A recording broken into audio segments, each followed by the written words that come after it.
Orozonu карма баштадыңыз. Ушул орозодо сиз көптөгөн ийгиликтерге жетсеңиз болот.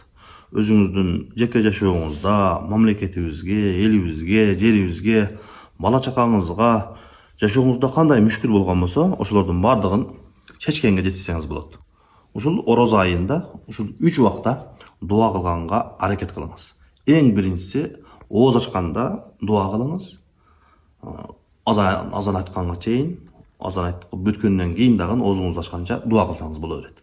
Экинчи убакыт эрте менен соорлук убагында, бизче айтканда саарлык ичип жатканыңызда ошол убакта дуа кылыңыз. Үчүнчү убакыт багымдат намазынан кийин күн чыкканга чейин отуруп дуа кылыңыз. Алла таалам сиздин дуаңызды кабыл кылат. Пайгамбарыбыздын хадисинде убада кылынгандай, орозо адам оозун ачканда жана саарлык ичип жатканда дуасы кабыл болот дейт. Ошондуктан ушул ороз айында